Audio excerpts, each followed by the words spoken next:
The rumors of discontent began after Manchester City lost 4-0 at Barcelona, 3 months into Pep Guardiola's reign.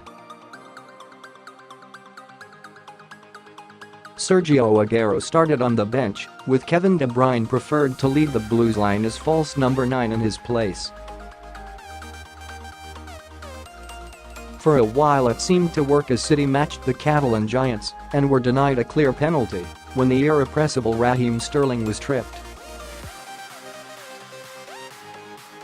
Only when Claudio Bravo had been red-carded and City were 3-0 down did Guardiola turn to Aguero, sending him on in place of Ilkay Gundogan.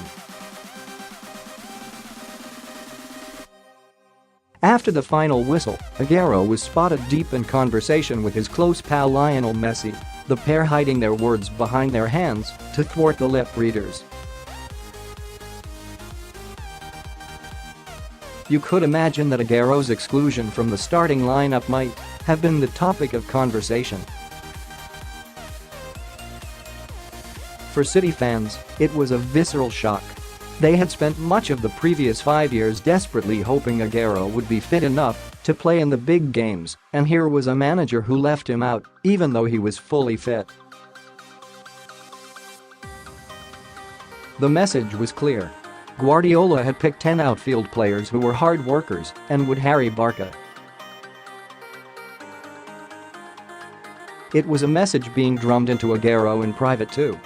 He was a goal-scoring legend at City, but Guardiola wanted much more than that.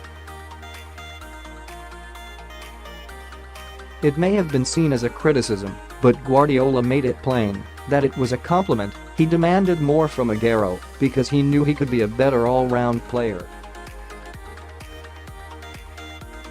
To drive it home, Guardiola spent £27 million on a livewire Brazilian teenager named Gabriel Jesus and pushed him straight into the team at Aguero's expense. For the first time, Aguero's previously untouchable position at City was vulnerable. His reaction was to start talking to journalists in post-match mixed zones where journalists wait, usually pointlessly, to squeeze a few words from unwilling footballers.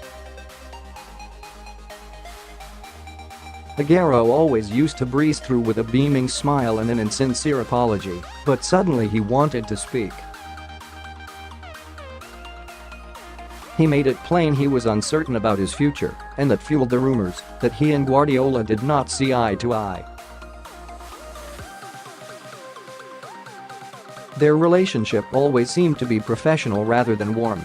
But Aguero's response, whether through stung pride or revitalised ambition, was stunning, and he was soon back to being number one choice. He underlined that status with a hat-trick against Arsenal, which took him to 20 goals for the season and left him one short of the all-time City League goals record of 158. And afterwards Guardiola said that, despite the view many outside the club had, he had no problem with the player. Asked whether he felt he had improved Aguero, he replied, "It's a good question for him. I cannot answer that. I had perspective from TV, I had an image of Sergio, but I didn't have a preconception to say this player is like this. I know my players when I work with them in the good moments, bad moments, how they react, and from the beginning, I'm very pleased."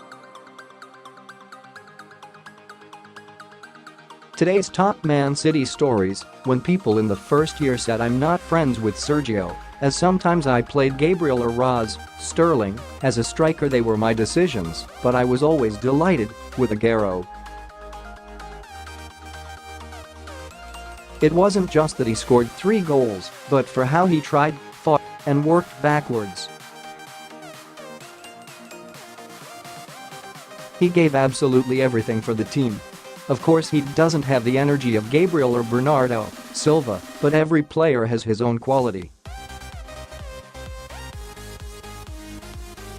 I judge the intentions, not the results, and the intentions from Sergio was always perfect since we were together.